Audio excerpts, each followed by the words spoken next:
थोडं दुरात नवीन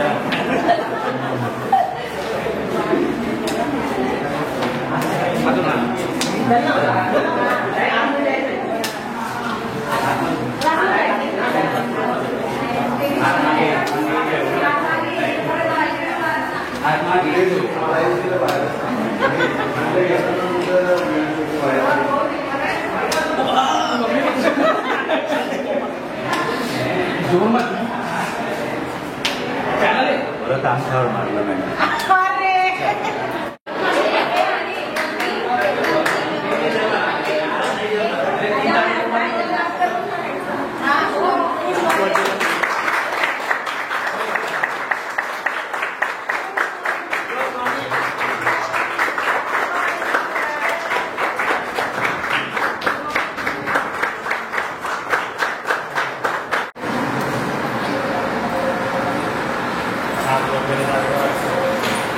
लाइट मांगे लाना थोड़ा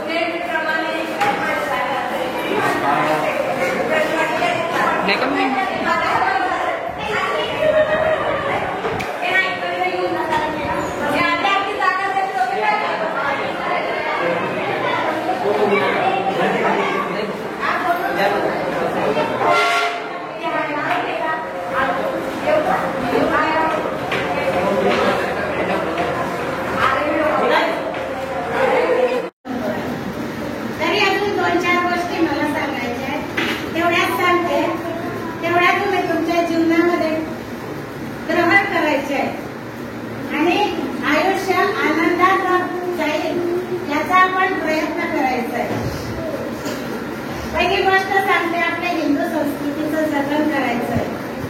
सर्वांनी लाल टिळा लावायचा.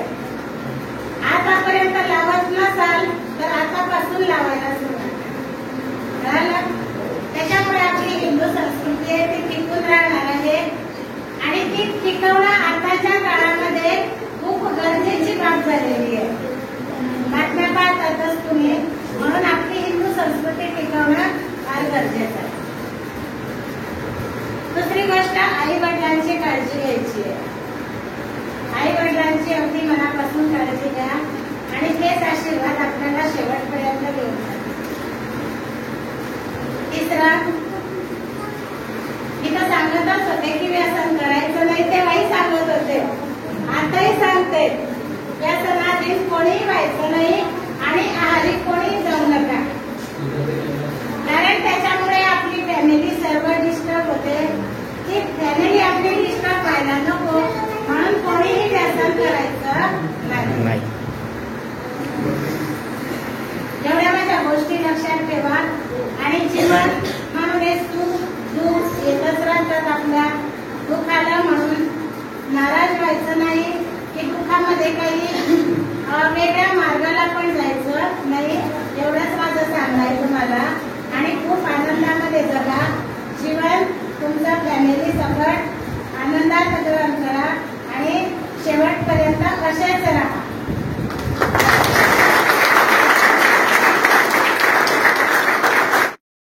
आणि मला आपले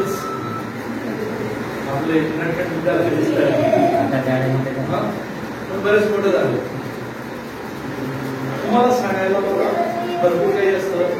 एकच गोष्ट मला या विषयात माझ्या गुरुजींची शिकवली. तुमच्या समोर ती बोलून दाखवतो. डिस्कस बरोबर महाराष्ट्राचे लोकांना दोन प्रकारचे असतात. एक शैक्षणिक गुरु जो पाठ आज आम्ही सर्वांनी केला, तर दुसरे आध्यात्मिक गुरु. जीवनाला दोन अंग असतात, एक सांसारिक अंग आणि एक आध्यात्मिक अंग. तुमचा एकांगी विकास जर झाला असेल तर तुमच्या आयुष्यामध्ये तुम्ही कधी प्रगती करू शकणार नाही. तुम्हाला कोणत्या ना कोणत्या स्तरावर कुठे ना कुठे वैफल्य येणार, तुमचे मार्ग चुकणार, तुमची पावलं चुकणार आणि अपयशाला तुम्ही बळी होणार. याला आध्यात्मिक गुरुची सुद्धा खूप नितांत आवश्यकता असते आणि येणाऱ्या काळात, याच्या पुढील काळात सुद्धा त्याची खूप गरज आहे, ज्याला स्पिरिच्युअल लाईफ म्हणतात.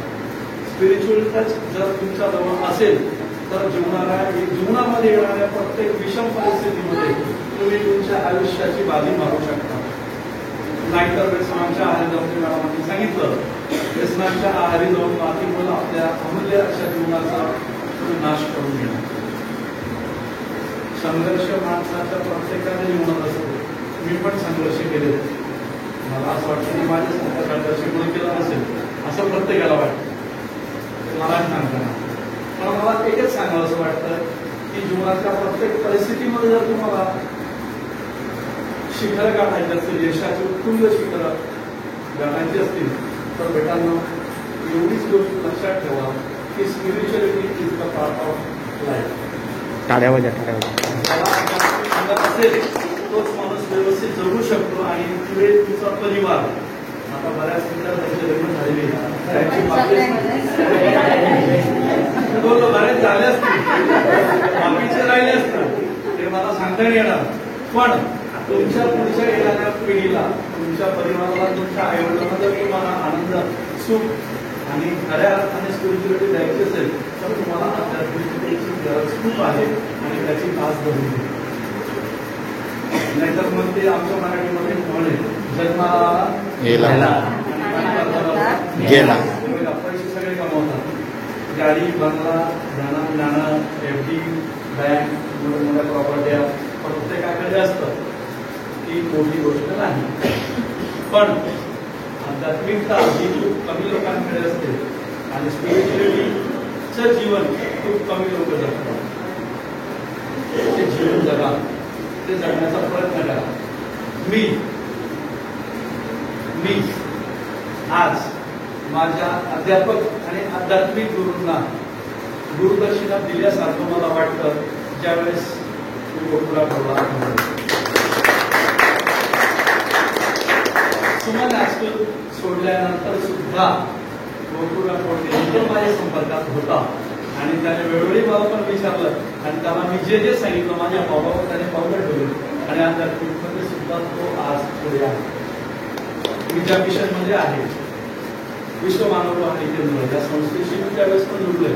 आपण शिकत असताना आपल्या बऱ्याच लोकांना परिचित होतो. मी दिलेला प्रत्येक पैलू, मी दिलेला प्रत्येक शब्द त्याने मोठ्यासारखा जपला आणि सोडल्यासारखा त्याचं विरोध. माझ्या लाईफमध्ये मी आपलं प्रायव्हेट क्लास पण घेत होतो शिरपूरमध्ये. त्यावेळेस पण विद्यार्थी घडले. आजही ते पण मोठ्या पोस्टिंगवर गेले. म्हणतो माझ्या आयुष्यातला हा 15वा शिक्षक माझा विद्यार्थी आहे की जो आज कुठेतरी एक वेगळं लाईफ जगतोय आणि टॉपिक आहे. तर तुम्ही ज्या क्षेत्रात जाल तिथे होईल. म्हणून एक म्हण केलेली आहे की दोहा तुम्हाला सांगतो, 3 लोग कम खंड में गुरु से बडा ना कोई, करता करायला तसे ते गुरु करे. गुरु म्हणजे तेच नाही जे बंधुबाबा फिरतात ते गुरु नाही. गुरु 2 प्रकारचे तुम्हाला सांगितलं. हे सगळे गुरु आहेत. यांनी पण दिलेली मूल्य तुम्ही जोपासा आणि आध्यात्मिक गुरुने मूल्य दिलेली पण तुम्ही जोपासा. तुमचं आयुष्य हे भरभराटी शिवाय राहणार नाही. एवढे गोष्ट सांगून मी सांगतो चुकले असाल त्यावेळेस ज्यांनी माझ्या पावलावर पाऊल घेऊन मला विचारलं होतं, सर तुम्ही असं करतात तर काय करतात. बऱ्याच विचारत त्यांनी मॅडम मला वाटतं गुरु केला होता. त्यांनी पण दीक्षा घेतली होती. काहींनी घेतली, काहींनी सोडलं असेल, सांगता गेलं. परंतु द्रोणाचार्यांनी तसे शिष्य घडवले. कोणाला घडवलं होतं?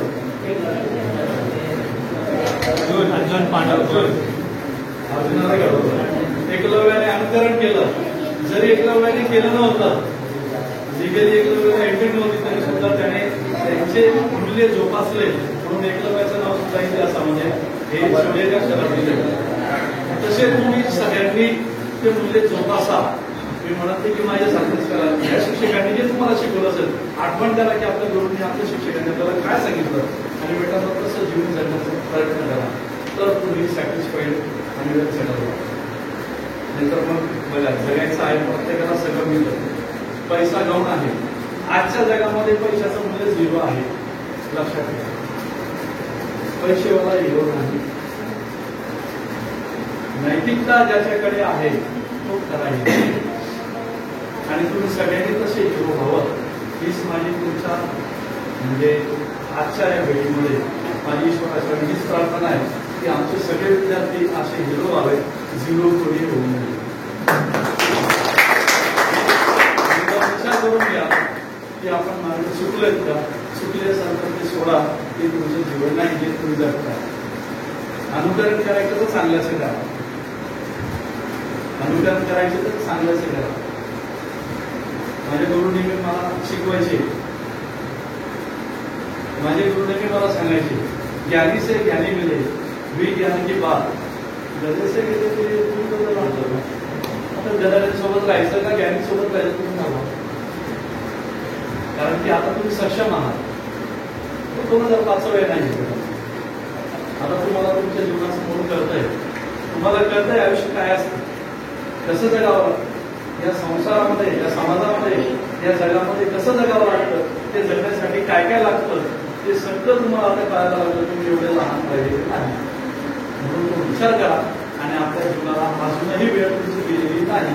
मला कळतंय तुमच्या चेहऱ्यावरून की बरेचसे आमचे विद्यार्थी चुकले, कुठे ना कुठे टर्निंग पॉईंट आलेला आहे, पावलं तुमची चुकलेली. मी पुन्हा विनंती करतो, आता विनंती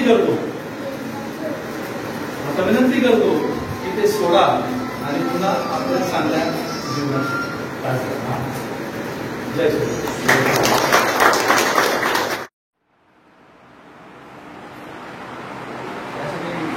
विषय आहे सगळ्यांनी